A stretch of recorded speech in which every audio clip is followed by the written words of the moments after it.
Teacher, he is sitting here and listening to me. It's a great honor for me. It's a greeting from my hospital, Gangaram Hospital. So, we all know that food is a medicine and medicine is a food. It's an old saying. And as you know, it's a very profound statement. What it means is that when you are having sick, the first thing that you have is that you lose your appetite. Or it's one of the prodromal thing to say that you are going to get sick.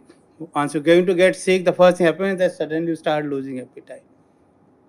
And so in any patients who are critically sick, oncology patients, and these patients, I restrict my talk mainly to the oncology patients as it has been that nutrition therapy. So the problem is a prevalent.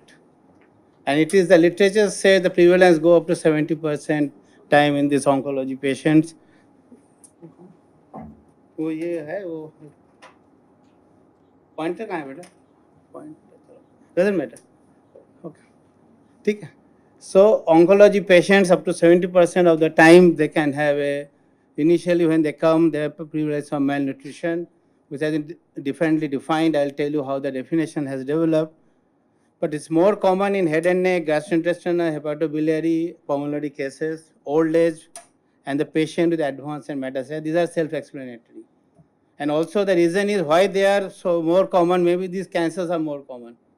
So you don't know it. If the cancers are more common, that is why it is more common. But the fact remains that prevalence it is there.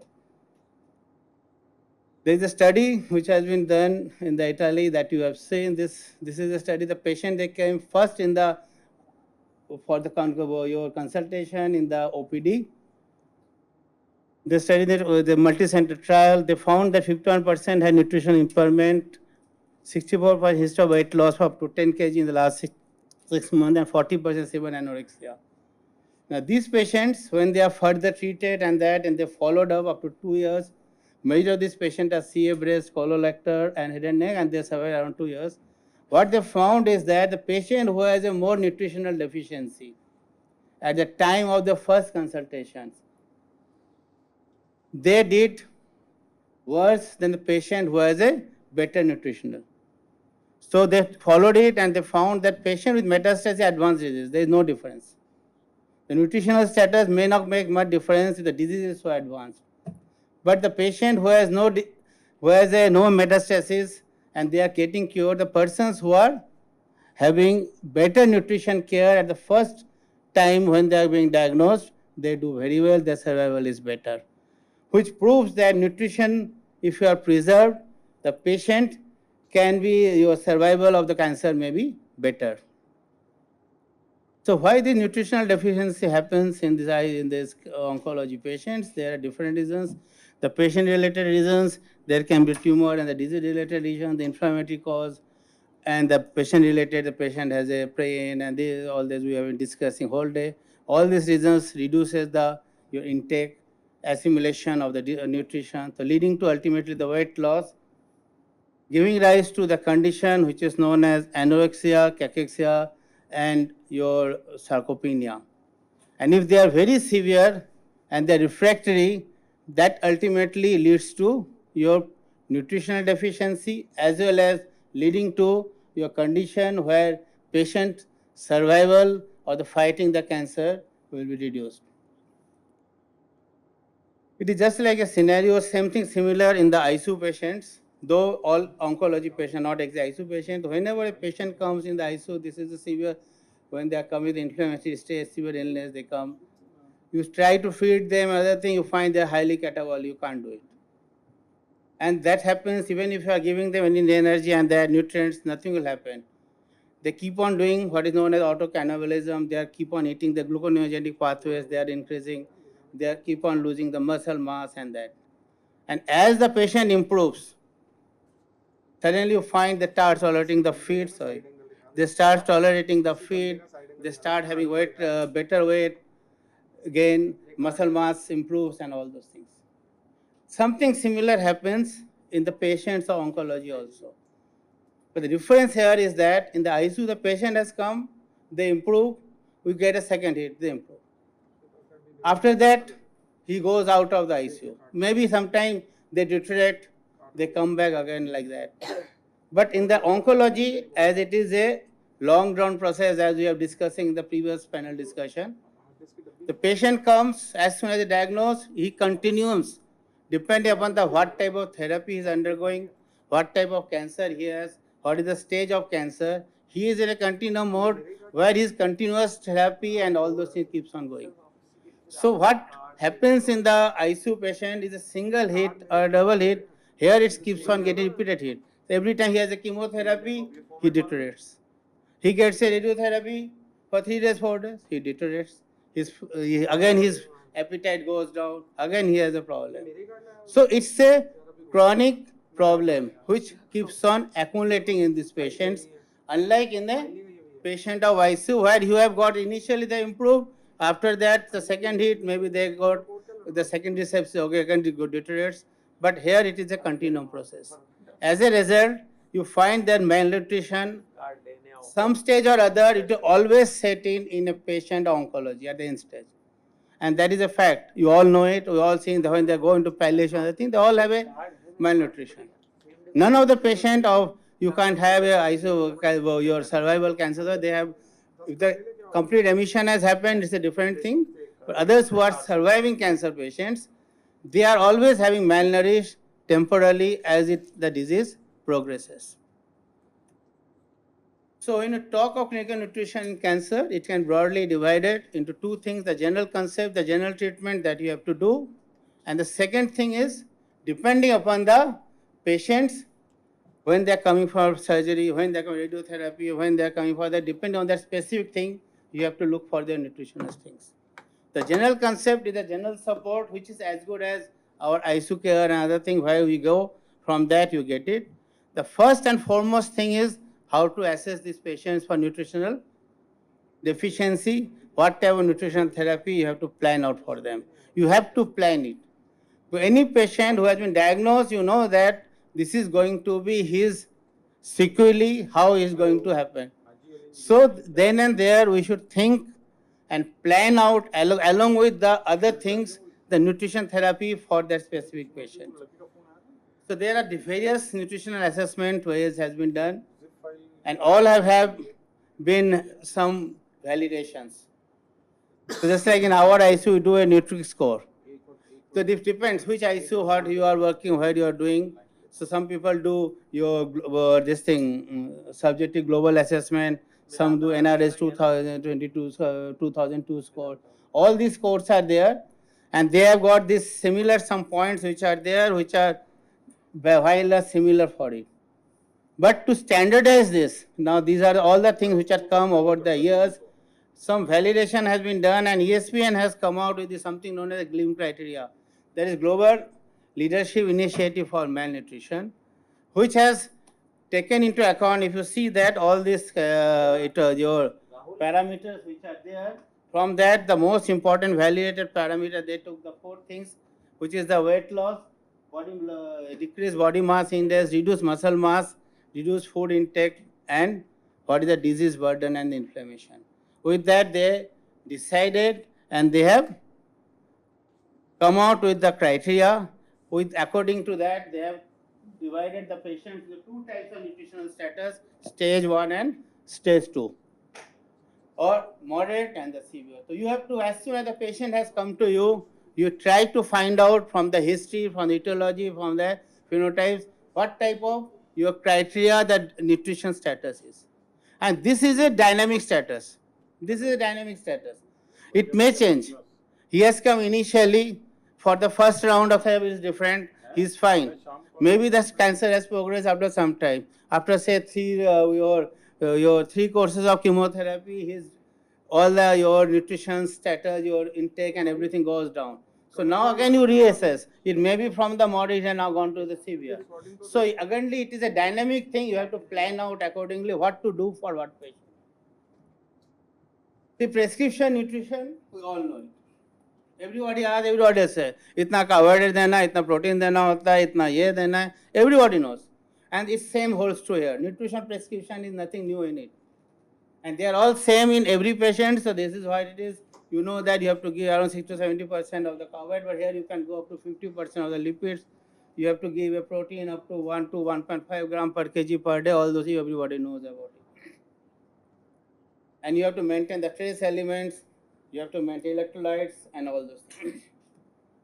But something which is there, and if you see the literature and if you see the YouTube, and they're full of diets. You know, it is one of the commercial things. It's the easiest thing to do. Sell. I sell you that diets. They will improve. Everybody will try it. The same thing people are trying to sell you, befool you with the fact that you take this diet, that diet, you take this jari booty and all those things, your cancer will clear or your muscle mass will improve. But none of them has much value as far as the literature goes. So you have to continue with the, your macronutrients and vitamin supplements. And when you are doing all those, sometimes extra diet you start giving, they sometimes become more dangerous. They cause more dyslipidemia, and they may give rise to conditions of refeeding syndrome and all those things. So you have to be very, very careful because they give sometimes extra calories which you are not sure what you are going to give. But some studies have shown omega-3 fatty acids and 3 fatty acids, fish oils, they have a good staying, but these studies, you have to take a pinch of salt because if you see those authors who are there, maybe I should not say they are freshness cavi people are sitting there. Outside I saw their posters and that. So majority of this, they are the authors who are there. They, when they write the conflict of interest, they say that it is they are associated with them. So lipids you have to give, but whether it's really omega-3 fatty acids or that literature is still doubt, but there are some trials and some studies which have shown that omega-3 fatty acid fish oils, then now they have come SMOF, that is the new lipids they have come up, which they are trying to push now for last few years. So in India, because it has come to US and other thing 2012, 2013, they are pushing it now. They sell it. So you can try it. There's nothing against it, but whether it's really cause wonder or not, I don't know. Then something like chemotherapy-related macronutrient interactions. So these are the things which is standard. You know, all of you. You know better than me because you people are dealing with the oncology more than me. So it has been shown that when you are using this chemotherapy agent, such deficiencies are accepted. So if you use those agents, try to monitor them and try to replace them. When you talk of radiation therapy, depending on the area of radiation where it is there, it will cause your signs and symptoms. Such signs and symptoms will definitely affect your nutritional intake, and accordingly, the route of the nutrition you have to plan out for such patients. Obviously, suppose somebody has a dry mouth, he has swallowing disorder, head and neck patient is getting that. It's not possible that you try to give him orally. And even if you give him orally, it is going to be grossly inadequate. So these are the things that you have to see and take into account. So the common causes in the oncology patient of poor intake, which has been enumerated, are like deterioration of taste, altered food eating problems, dysphagia, like that. And the pain, which is a big reason. If you are in a pain, you can't eat. So these are the things that has to be taken care of.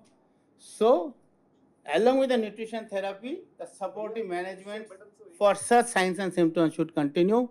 There is no clear-cut guideline for it. But it is said that you give them dexamethasone, you give them progestins like the steroids, it may improve their appetite. If the patient has early satiety or that sign, you give them some anti-vomiting like domperidone, MSAs and that.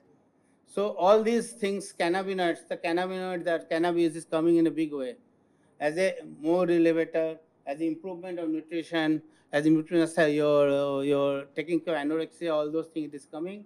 We all know that when you take bhang in the holy day, other thing after you start eating a lot. So same principle holds true here. So cannabinoids are coming in a big way in these patients, but pain relief is very important. And that has to be planned out for each and every patient in the multimodal way. Otherwise, you will not eat. Last but not the least, try to make them physically active. If you don't do physical activity, you will not get hungry. So physical activity has to continue. Physical activity will give you mental well-being, and again then you will try to eat more. So how you plan out a nutrition therapy in these patients? The usual recommendations which is showing this is the recommendation from the US guideline. If you see your patient survival is at least more than 6 months, you plan out accordingly that you have to go for first bell का मतलब क्या है 10 minute का 5 minute है नहीं हाँ 100 हो गए अब पहले तो पिछला 3 बार बेल भरा भी हो जाएगा लास्ट टाइम उसके 3 बार बेल बजा है ऐसे इतना लेट करके दिया थोड़ा सुन लो so sorry I thought a warning होगा so if you got more than 6 months then you plan out accordingly your long term planning if it's less than 6 months then you try not to do you mainly try to do palliative and not invasive. We have a very beautiful lecture earlier by Dr. Shalini about the chemo port and the TPA and how to give with the peripheral lines. So such you plan only if it is you plan that it's more to survival more than 1 hour, 1 year or more than 6 months. Otherwise the patient you know is going to die in 3 months, 6 months or that there's no point planning that way. So accordingly you have to plan it out and then you see the patient assessment. It's a regular assessment you have to do. If they are taking their intake is more than 75 requirement, the dietary consultation is sufficient. If it goes less than that, you start oral supplements. If it goes up to the, as it decreases oral, you go to the your enteral nutrition by the tube, then ultimately the parenteral nutrition. So depending upon how much the intake you can achieve, depending on the condition of the patient, the primary illness, the primary site, you have to plan it out accordingly. And as the year has been progressing, as the patient's survival has improved, we can see that it is what is known as the home nutrition therapy, which has become big because the majority of the patient ultimately they have to go to the home.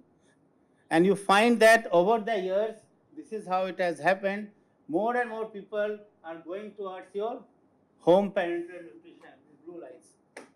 And this is over the last 30 years data from the nutrition, that is the European data, that more and more people are shifting home nutrition because PIC line, other thing, they are very easy available technologically and you can put it.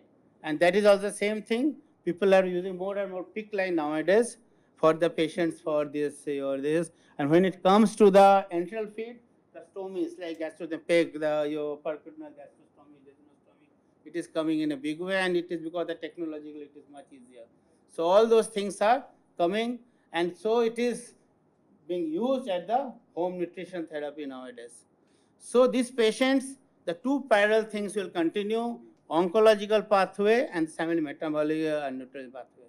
So they are coming, that first line, second line, third line. Similarly, we have got initially your oral nutrition, then enteral nutrition, parenteral nutrition, depending on the patient's need as they survive. You have to plan out. It's a dynamic thing and it needs a multi-team approach. No oncologist can give nutrition. It is not possible. Oncologists start giving nutrition, it is going to be fatal for the patient. You have to have a separate care, separate team to take for it.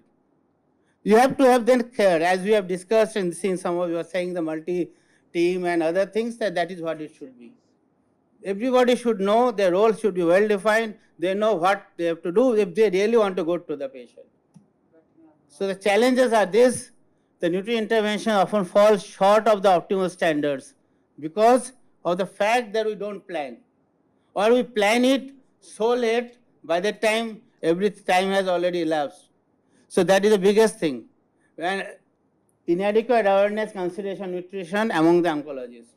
If you are more busy with your chemotherapy every day, you know there are new and new regimes and everything they are coming and that. You have to bother about that and then you think of doing nutrition and that's a difficult thing. Or any other pain management of those things. This thing has to be given in a multimodal way. Then it's a holistic care, then only you can do it. Okay.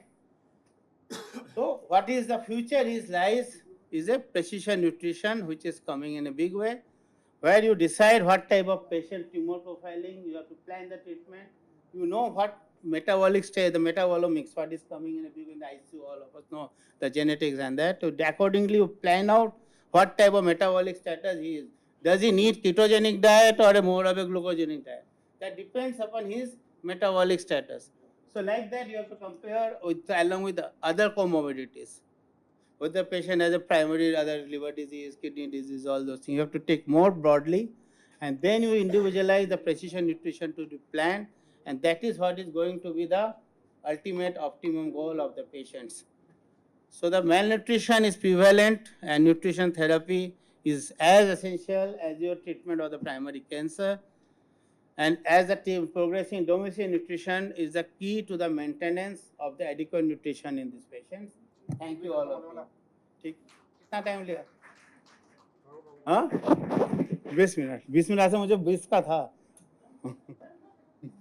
Thank you so much, sir, for the detailed insight. Any questions? Thank you. Thank you.